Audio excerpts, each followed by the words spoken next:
you very much, William. Good morning, good afternoon, good evening, colleagues. I hope you can hear me all right. Thank you, Migration Forum Asia, Migrant Forum Asia, and the other co-organizers for inviting me. And what an excellent idea to hold these webinars as we start to prepare for the regional reviews of the Global Compact for safe, orderly, and regular migration, especially as in-person meetings remain off limits. Frankly, I can't imagine a better person than William to lead this new initiative.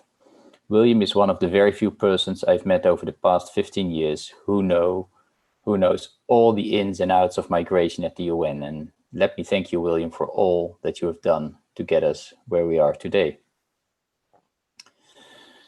Dear friends, at the beginning of this webinar series, let us take a moment to celebrate and cherish the Global Compact for safe, orderly, and regular migration. As William knows all too well, the road to Marrakesh was long and arduous. It's been a hard-fought journey every step of the way.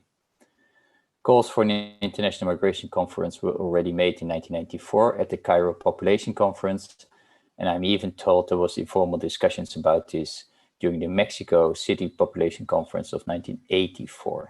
And it took two high-level dialogues, as well as the creation of the Global Forum on Migration and Development, to mainstream migration in the 2030 Agenda for Sustainable Development, something which we should all be very proud of. It took a refugee crisis in 2015 to hold a high-level meeting on large movements of refugees and migrants. The resulting Declaration for Refugees and Migrants decided finally to hold an international migration conference and to elaborate the Global Compact. And even that decision could have easily gone the other way. But here we are today. Migration has been fully integrated in the Global Development Agenda. We have a clear set of political commitments on refugees, on migrants, and on both refugees and migrants, which, by the way, is the clearest possible political expression that refugees and migrants do not come from different planets. Third, we have a detailed roadmap, or I prefer to call it a checklist, in the form of the Global Compact. Who could have thought that only 15 years ago? Now, today we'll discuss Objective 1 of the GCM.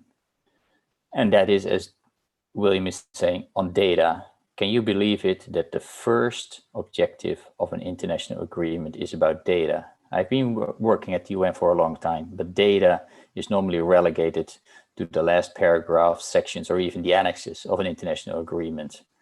And this shows how central the data is, as William was saying. But let us not fool ourselves. It's not data for the sake of data.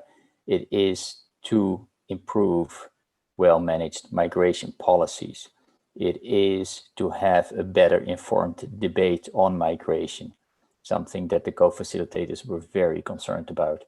It is not an end in itself. It serves a clear purpose. Now, if we would have time, I would have started with a quick poll today. Who of today's participants, which are I think over 200, has met with a representative of your National Statistical Office in the past 12 months? I would assume that that number is very low. And I really think it's important that civil society gets involved more systematically with representatives of NSOs. Frankly, I don't think the GCM, and especially Objective 1, needs any further interpretation or elaboration. The GCM is, as it were, the program of action of the New York Declaration for Refugees and Migrants. The actions listed under each of the objectives, including the 11 actions under Objective 1, speak for themselves. They are clear, they're practical, they're unambiguous. With these 11 actions in hand, you can keep governments accountable during the upcoming national implementation plans, the regional reviews, and during the International Migration Review Forum during the first half of 2022. Note that the UN Migration Network has developed some voluntary guidelines for the national implementation plans, and we're also preparing for the regional reviews. But just in case you would like to have some further inspiration, clustering, or justification, I've asked the organizers to distribute 3 documents. First, the report of the Secretary General on International Migration and Development for the 73rd session of the General Assembly contains in Chapter 5 practical suggestions on how to operationalize Objective 1 of the Global Compact. And these 5 actions are: first, leveraging the 2020 round of population censuses. Second, using migration data from administrative sources. Third, gathering data on migration through sample surveys. Fourth, supporting demand-driven training programs. And fifth, establishing regional training centers. And I think this is an example of a demand-driven training program, so excellent. This report of the SG is available in all 6 languages of the UN, so great for training purposes, I think, as you go forward. A brief note, that's a second document that I've asked to distribute, is a note called Improving Data for Safe, Orderly and Regular Migration. And that note was prepared by DESA, IOM and OECD at the request of the SRSG for International Migration and the 2 co-facilitators. And third, there is this longer note prepared by the International Union for the Scientific Study of Population, IUSSP, called Strengthening Migration Data, Research and Training in the Context of the GCM. And that note was prepared in response to the invitation by the GA to civil society to contribute to GCM preparations. Dear colleagues, you are aware that GCM does not have an implementation framework similar to the 2030 Agenda for Sustainable Development. For the 2030 Agenda, we have goals, we have targets, and we have indicators, all government agreed. For the GCM, we only have an encouragement to prepare a national implementation plan without further guidance.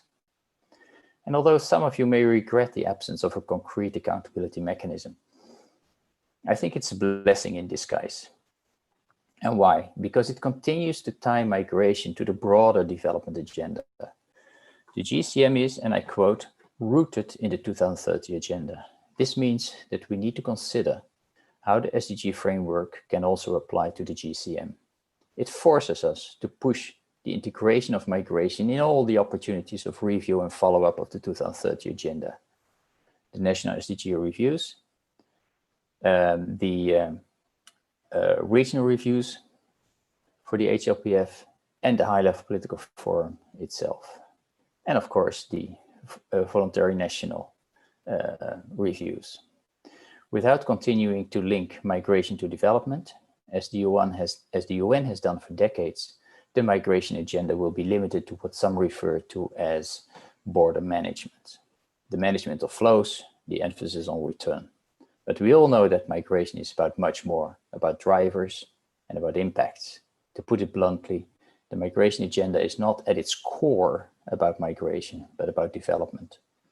And the current governance configuration allows, invites, and indeed forces us to maintain that holistic approach to migration. And that also applies to data and statistics, Objective 1. The governments did not want to create a separate set of goals, targets, and indicators to measure the implementation of the Global Compact. Instead, we should rely on what we have for the SDGs in order to gauge progress made in implementing the GCM. And I don't need to remind you that the SDGs have a particular target solely focusing on migration, that about 10 targets have migration-related language, and that many of the SDGs and targets impact migration and vice versa, and that relevant SDG targets and indicators must be disaggregated by migratory status. In all, this SDG framework offers plenty of opportunity to assess progress in implementing the GCM. Now let me close with 3 concluding remarks. First, the Global Compact for safe, orderly and regular migration is extremely practical. We don't need further guidance. In fact, let us make it work. That's where we are. There's a lot of low-hanging fruit. Quite a few actions can be easily implemented. We can make progress on data in our daily work, step by step, bottom up. Second, let us avoid reinventing the wheel, but build on what is already out there. including the vast collection of knowledge and experience on migration data and statistics. One simple example is definitions. Many of the concepts we use today have been around for decades. Statisticians have been thinking about how to measure them for ages. And then finally, and perhaps most fundamentally, let us build bridges between the 2030 agenda and the GCM. Thank you.